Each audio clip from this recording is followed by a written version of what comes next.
لمحہ آتشیں شہنشاہ ہندوستان حضرت اورنگزیب عالمگیر کی کہانی۔ کہتے ہیں کہ ایک دن شہنشاہ ہندوستان حضرت اورنگزیب عالمگیر رحمۃ اللہ تعالیٰ علیہ اپنے دیوان عام میں جلوہ دستر تھے کہ نقیب نے آ کر اطلاع دی، جہاں پناہ ایک فریادی محل کے دروازے پر کھڑا ہے، بازیاب ہونے کی اجازت چاہتا ہے۔ حکم ہوا بازیاب کرو۔ چند لمحے بعد ایک ادھیڑ عمر کا آدمی دربار میں حاضر ہوا۔ شہنشاہ نے اس پر ایک اچٹتی ہوئی نگاہ ڈالی اور اسے بیٹھنے کا اشارہ کیا۔ دور دور سے آئے ہوئے فریادیوں کے مقدمات کی سماعت سے فارغ ہو چکنے کے بعد اب شہنشاہ اس اجنبی شخص کی طرف مخاطب ہوئے۔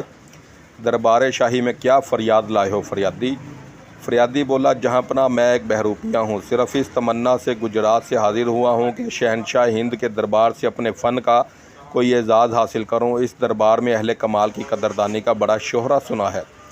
اورنگزیب نے زیر لب تبسم فرماتے ہوئے جواب دیا، تم نے ٹھیک ہی سنا ہے، اہل کمال کی قدردانی ہمیشہ سے شاہی درباروں کا شیوا رہا ہے۔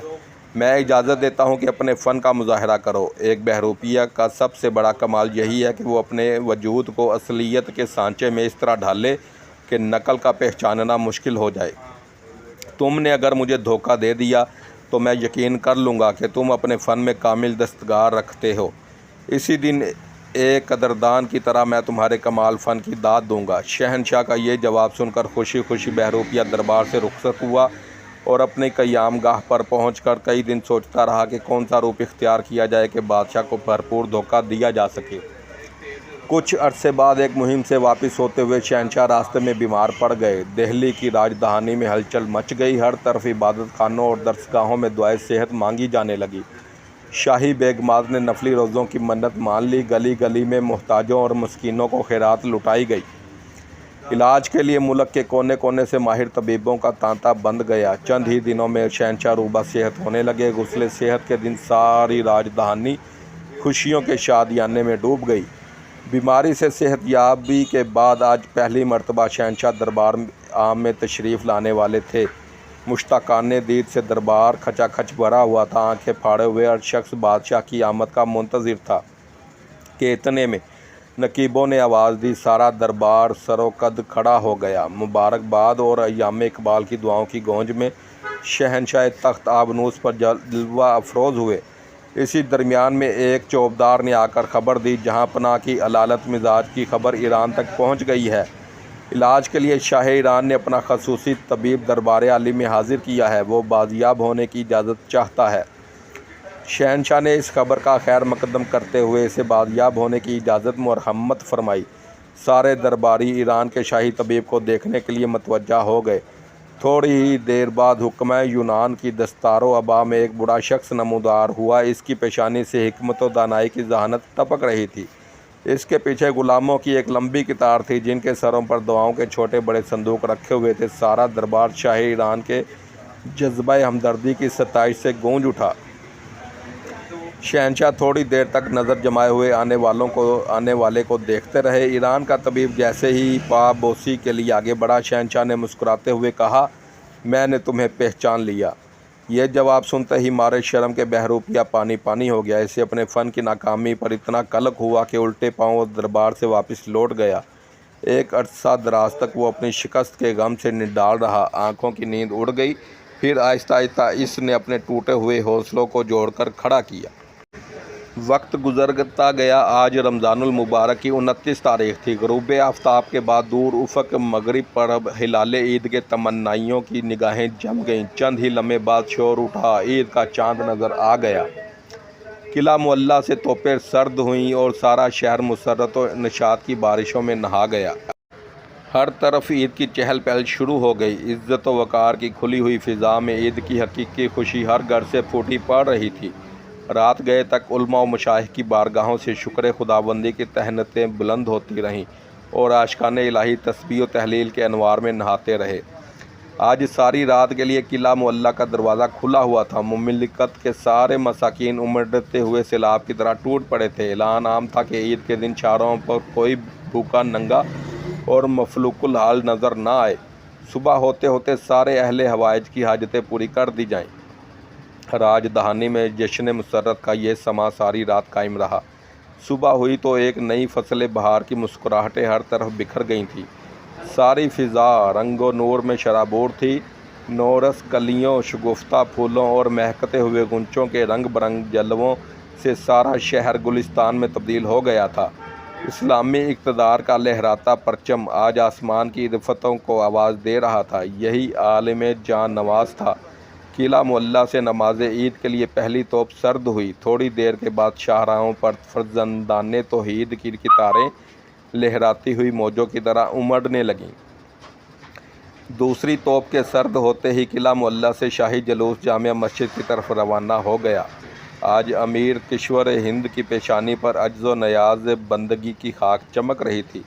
اس کی کیفیت دیکھ کر لوگوں کے قلوب ہل گئے۔ کتنی آنکھیں خشیت الہی کے تاثر سے آبدیدہ ہو گئیں۔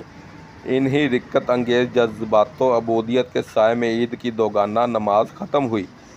خطبہ و معانقہ سے فارغ ہو کر مسرتوں کے پھول بکھیرتے ہوئے فرزندان اسلام کا یہ امڑتا ہوا ہجوم اپنے اپنے گھروں کی طرف روانہ ہو گیا۔ قلعہ معلیٰ کی ایک پرانی رسم تھی کہ نماز عید کے بعد والیان ریاست اور رؤسائے مملکت کی طرف سے شہنشاہ کے حضور میں نظر گزاری جاتی تھی۔ اب اس کی تیاریاں شروع ہو گئی تھیں۔ قیمتی تحائف اور بیش بار جواہرات کے تھال لیے ہوئے نوابوں، راجاؤں اور جاگیرداروں کی منڈیاں قلعہ معلیٰ کی طرف بڑھ رہی تھیں۔ صدر دروازے سے لے کر دیوان عام تک محل کا سارا حصہ دلہن بنا ہوا تھا۔ نقیبوں کی صداؤں کی گونج میں شہنشاہ دیوان عام میں تشریف لائے۔ تخت آبنوس پر جلوہ گستر ہوتے ہی سلامی اور عید کی مبارکباد کا شور بلند ہوا۔ والیان ریاست اور رؤسائے مملکت اپنی اپنی کرسیوں پر ایک قطار میں بیٹھے ہوئے تھے۔ باری باری ایک ایک کر کے سب نے شہنشاہ کے حضور اپنی اپنی نظر پیش کی۔ آخر میں ترکستان کا ایک جوہری اٹھا اور اس نے شہنشاہ کے حضور میں ایک چھوٹا سا صندوق پیش کرتے ہوئے کہا، اس میں بدخشاں کا وہ لال شب چراغ ہے جو 1000 سال تک مریخ کی خشک چاندنی پر پرورش پاتا رہا، تب جا کر آج اسے پائے گاہ عالی تک پہنچنے کا اعزاز حاصل ہوا ہے۔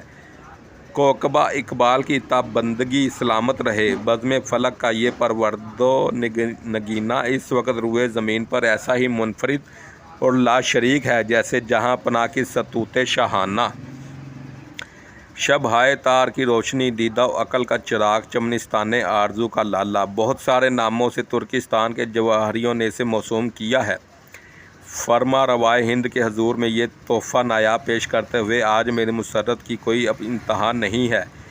یہ کہتے ہوئے صندوق کو پائے گاہ شاہی میں رکھ کر جیسے ہی واپس لوٹنا چاہا تھا کہ شہنشاہ عالم اورنگزیب نے زیر لب تبسم فرماتے ہوئے جواب دیا، اس بار بھی ہم نے تمہیں پہچان لیا۔ یہ الفاظ تیر کی طرح اس کے دل میں ترازو ہو گئے۔ عالم اضطراب میں بڑی مشکل سے وہ اپنے آپ کو سنبھال سکا۔ اس بار کی چوٹ اتنی گہری تھی کہ بہت دنوں تک اس کے دل کا زخم رستا رہا۔ 1000 شکست و ریخت کے بعد بھی اس بار اس نے اپنا حوصلہ ٹوٹنے نہیں دیا۔ پھر کچھ دنوں کے بعد اس کے فن کی غیرت جاگ اٹھی اور آخر بار وہ اپنی قسمت آزمانے کے لیے اٹھ کھڑا ہوا۔ کچھ ہی عرصہ بعد دکن کے علاقے سے یہ خبر موصول ہوئی کہ وہاں بہت سے راجاؤں نے خود مختاری کا اعلان کر دیا ہے اور بغاوت کے لیے اٹھ کھڑے ہوئے ہیں۔ مقتضائے وقت کے مطابق آتش بغاوت فرو کرنے اور باغیوں کو کیفر کردار تک پہنچانے کے لیے بذات خود دکن کی مہم پر روانگی کا ارادہ فرما لیا۔ ملک کے گوشے گوشے سے ایک عظیم لشکر کی ترتیب کا کام شروع ہو گیا۔ ساری تیاریاں مکمل ہو جانے کے بعد ایک معین تاریخ پر شہنشاہ کی روانگی طے پا گئی۔ آج صبح سویرے حضرت اورنگزیب ایک لشکر جرار اپنے جلوس میں لیے روانہ ہو گئے۔ جن جن گزرگاہوں پر سے شہنشاہ اورنگزیب گزرتے تھے سارے علاقے میں دھوم مچ جاتی تھی۔ سفر کا روٹ آبادیوں اور شہروں سے ہٹ کر زیادہ تر پہاڑوں اور جنگلوں کو عبور کرتے ہوئے بنایا گیا تھا۔ صبح و شام موصول ہونے والی اطلاعات کے مطابق یہ مہم نہایت سنگین ہوتی جا رہی تھی۔ باغیوں کے چھوٹے چھوٹے حلقے آپس میں متحد ہوتے جا رہے تھے۔ اسی طرح دکن میں ایک باغیانہ قوت مستحکم ہوتی جا رہی تھی۔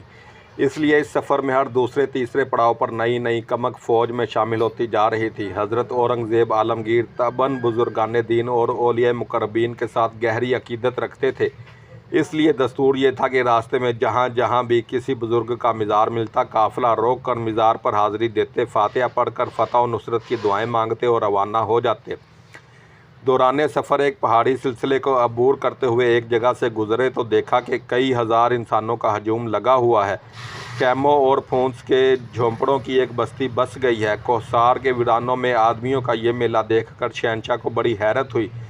دریافت کرنے پر معلوم ہوا کہ قریب ہی پہاڑی کی کھو میں ایک خدا رسیدہ بزرگ ہیں جن کی زیارت اور حصول فیض و برکت کے لیے مہینوں سے یہاں میلہ لگا ہوا ہے۔ سینکڑوں بندگان خدا یہاں سے فیض یاب ہو کر واپس لوٹے ہیں۔ لوگوں نے بتایا کہ ان کی عجیب شان ہے، نہ وہ کھاتے ہیں، نہ پیتے ہیں اور نہ کسی سے بات کرتے ہیں، سدا آنکھیں بند کیے ہوئے یاد الہی میں محو رہتے ہیں۔ ان کے قریب پہنچ کر دل کی حالت غیر ہو جاتی ہے۔ ان کے پرنور چہرے پر نظر ڈالنے کی تاب بڑی مشکل سے کسی کے اندر پیدا ہوتی ہے۔ یہ حالات سن کر اورنگزیب عالمگیر کے دل میں بھی ان کی زیارت کا شوق پیدا ہو گیا۔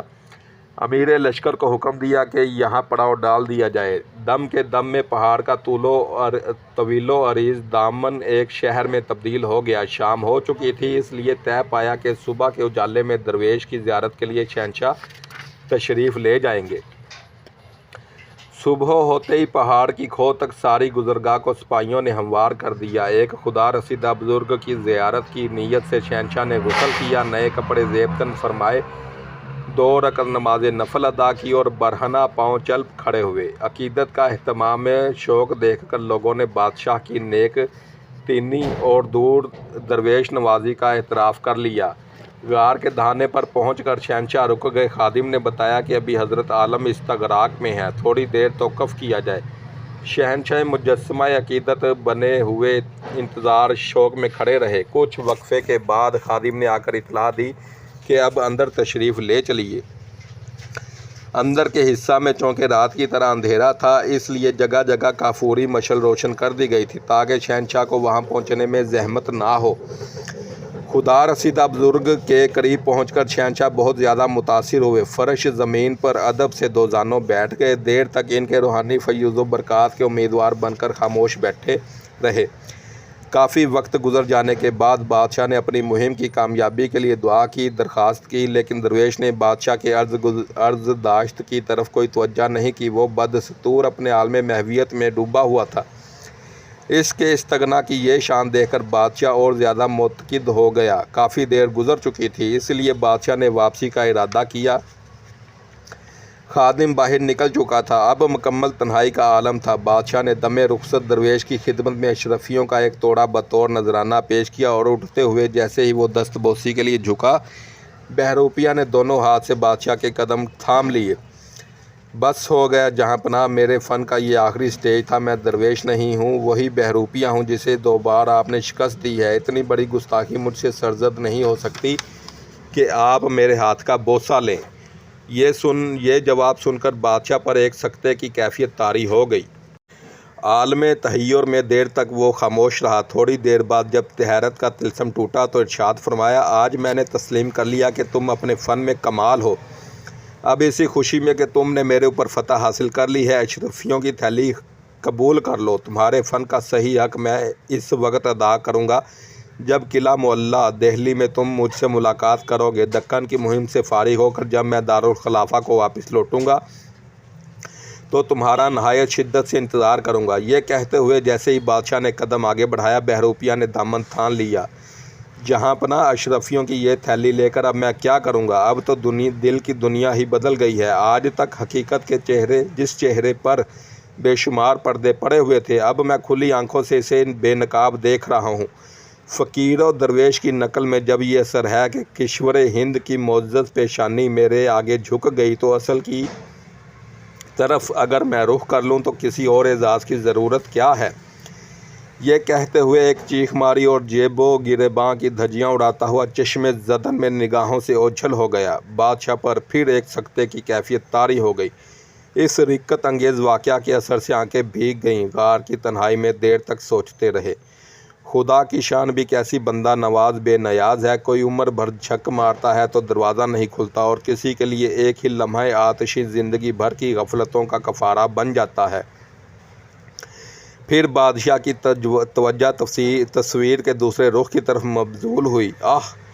خدا شناسی اور فقیر درویشی کے نکالوں نے دنیا میں کیسے کیسے لوٹا ہوگا، کون جانتا ہے۔ اس راہ کا فریب خوردہ ایک میں ہی نہیں تھا، میری طرح لاکھوں افراد شیطان کے مکر کا شکار ہوتے ہوں گے۔ صد حیف کہ اس راہ کے فریب سے بچنا کتنا مشکل ہے۔